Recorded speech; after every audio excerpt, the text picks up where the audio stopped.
So we started moving forward again to try to get up to the platoon that was trapped on the side of Chupong Mountain. But we were starting to take more casualties. So I told one of my men to, using sign language, to go up there and throw a grenade over the top of it because, with all the battle noise. And so he thought I meant throw it from where we were at, which he did, and it deflected and landed in front and didn't do any damage. So rather than waste any more time, because it was starting to get dark, and I wanted to get up there before before it got too dark, I told my men to hold their fire and don't shoot me up. And so I ran across about 30 meters of open terrain and got to the position and threw a grenade over the top of it. And then after it went off, I went around to the left side, and there were some more guys, enemy, that were trying to shoot me, so I was able to use my M16 and silence the bad guys. And after that was done, I told my men to come on, let's go, we got to get to the platoon. And they started to move forward, but someone further in the back, another enemy soldier, shot me in the jaw. It went in my left jaw and shattered my left jaw and deflected downward.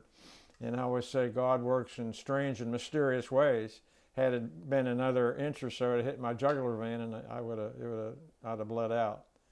But my platoon or my squad leader, Sergeant Tulliver, came up to me and patched me up, and a couple of my guys helped me back to the command post. I was a walking wounded, and I was later evacuated that day, and eventually worked my way back to Valley Forge Army Hospital. But basically, that's the action for my award. 13 months after the battle, I went up to Washington D.C. for the award ceremony. It was a very, very nice award ceremony. I was very early. I was like the 7th recipient from Vietnam. And again, many of the soldiers that were in the battle with me were at the ceremony, so that was nice to see them again. Just a lot of pain. It was I've never had that much, I've never had any broken bones or any serious injuries before, and playing sports and other things, in high school and in college. And so, but it was very, very painful. In fact, I had to feel my teeth to see if I still had my teeth, and I did. I didn't knock any teeth out. But it shattered the jaw and then deflected and went underneath my right jaw and out my right side. So my mouth was wired shut for 3 months while the bone healed. So I was on a baby food diet for 3 months. Do you remember the medic assessing you? Do you remember anything of that? Well, I remember him, coming up to me. He was a great squad leader and just a very fine NCO of patching me up with a compress and on the left side. And then a couple of my guys helping me get back to the command post where all the wounded were. And I was evacuated with other wounded soldiers later that day, before before the day ended.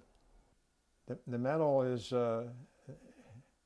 I'm the caretaker of the medal for all the brave men that I served with, and women too. There's been one female recipient from the Civil War, Mary Walker, who was awarded the Medal of Honor. So I'm the caretaker of the medal for them. I wouldn't ask my men to do anything that I wouldn't do myself. But you have to lead by example, and so I'm very, very fortunate to have served with such a great group of American soldiers, and this is as much their medal. There's so much action that goes on in combat. It's very hard to record it all, and I'm very, very fortunate to be the caretaker of the medal for them. The two helicopter pilots, Bruce Crandall and Ed Freeman, that took us in and did lots of brave things, were awarded the medal later on for their actions in that battle too. It's one of the few battles in Vietnam where three medals of honor awarded in one battle. So Bruce Crandall is still living. He's in his, I think he's in his 90s now. We're all getting old. And Ed Freeman has passed away a few years ago. And they're both great Americans. Are you afraid people are going to forget the battle? I don't think